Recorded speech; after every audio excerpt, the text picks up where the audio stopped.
So in this video, I'm going to walk you through how to cash out crypto from your cold wallet directly to your bank account. And these steps will work for pretty much any wallet and exchange combo, whether you're using Tangent and Coinbase or Ledger and Kraken. It doesn't really matter, so whatever setup you're using, just adapt these steps to your setup. So there are 4 steps to cashing out your crypto. Step number 1, check that your exchange supports the crypto you want to cash out. Step number 2, send the crypto from your cold wallet to that exchange. Step number 3, sell the crypto for fiat. And step number 4, transfer that fiat to your bank account. Let's start with step number 1, check that your exchange supports the crypto you plan to cash out. If you skip this step, the rest of the steps won't work, so it is important. And this is actually where a lot of people get confused, especially if you're trying to cash out a lesser known cryptocurrency such as meme coins. To check this, the first thing you need to do is log into your crypto exchange account. For this video, I'm using my preferred crypto exchange, Kraken, but again, the steps will be very similar no matter which exchange you use. Once you're logged in, look for a button that says deposit or receive. This is the button you'll use to get your deposit address so you can send crypto from your cold wallet to the exchange. Next, search for the crypto you want to send to the exchange to cash out. Let's say I want to cash out Bitcoin. I just type Bitcoin into the search bar. If the coin pops up, then you know the exchange supports it.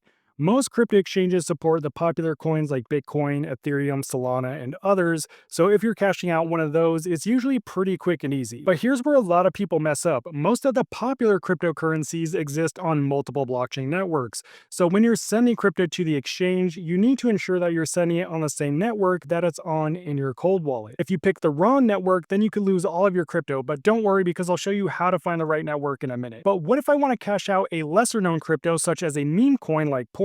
If you type it into the exchange's search bar and nothing shows up, that means the exchange does not support that coin. So what do? Well, you'll need to swap it for a crypto that is supported by the exchange. One of the easiest ways to do this is just to swap it for the network's native coin that cryptocurrency lives on. For example, since Pork lives on the Ethereum blockchain network, I can easily swap it for ETH since most exchanges support ETH. Just make sure you're swapping it for a crypto your exchange actually supports. Otherwise, you'll be right back at square one. But now you're probably wondering, how do I swap crypto in my cold wallet? Now, there's a few methods to do this, and a lot of them come with risks, so there's only one method that I really recommend, and that is to swap your crypto directly in your cold wallet. Most cold wallets, like Ledger, have built-in swap features through their native apps. This allows you to trade one crypto for another without sending your funds to a centralized crypto exchange or connecting your wallet to any sketchy websites. To swap a crypto directly in your cold wallet, open your cold wallet app, select the crypto you want to swap, then choose the crypto you want to swap to, enter the amount you want to swap, then confirm the transaction using your cold wallet device. And you'll probably notice this is not free. You have to pay a blockchain fee, also known as a network fee. This fee is not charged by your wallet, but by the network your crypto lives on. So in this case, I have to pay the Ethereum network about 35 cents to swap one crypto for another. So if you don't have the blockchain's native coin in your wallet to cover the fee, you won't be able to send or swap anything or really do anything with that token until you have the network's native coin to pay for these fees. For example, if you have crypto on Ethereum, you need ETH. On Polygon, you need Matic. On BNB chain, you'll need BNB. Also, the fees will vary depending on what network you're using and how busy that network is at the time of your transaction. The busier a network is, the higher the fees are generally. When I made this swap, Ethereum wasn't busy, so the fee was super low. Now, if you don't have the network's native coin in your wallet to pay for the transaction fees and you need to get it in your wallet, you have a few options. Option number 1, buy it directly inside your cold wallet app, and this is arguably the easiest and fastest way. Option number 2, buy it on an exchange and then send it to your cold wallet.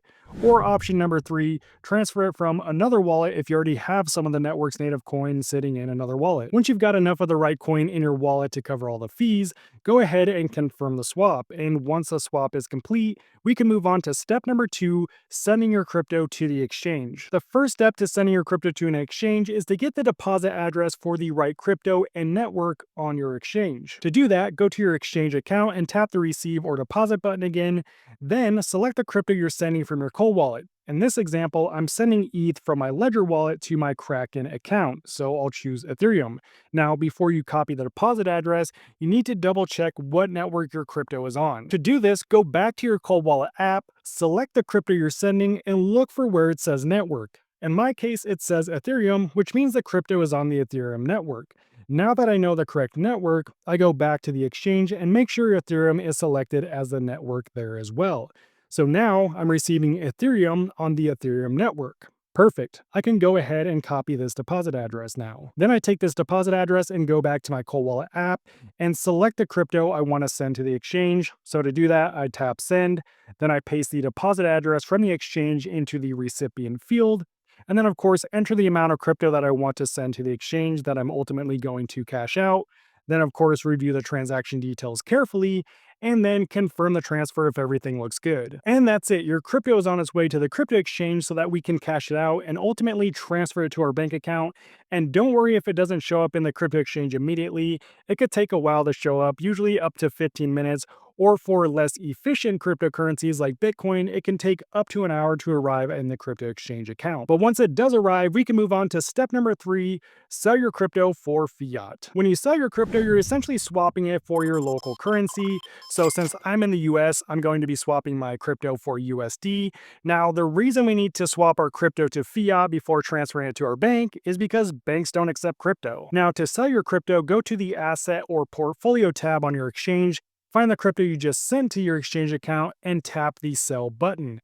Next, enter the amount that you want to sell. You can usually switch between entering the dollar amount and the crypto amount. I find it easier to enter the dollar amount. But before selling, make sure everything looks right. And yes, there are more fees. These fees are charged by whatever exchange you're using. But assuming everything checks out, go ahead and tap confirm to complete the sale. After you sell your crypto, your fiat should appear in your exchange account almost instantly. Once it does, you're ready for the fourth and final step, transferring your fiat to your bank account. Now, of course, you'll need to link your bank account to whatever crypto exchange you're using. To do this, just Google how to link bank account to whatever your crypto exchange is. But if you previously used the exchange to buy crypto, odds are you already have your bank account linked. Once your bank account is linked, go to the fiat in your portfolio and tap the withdraw button. Then enter the amount that you want to withdraw to your bank account. And finally, tap the withdraw button.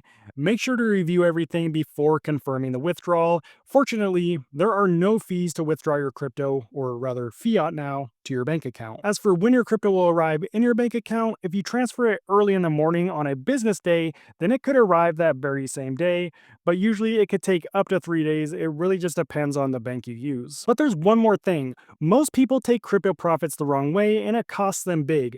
In this next video, I show you exactly how to take crypto profits to lock in your gains. God bless. I'll see you over there. Peace out.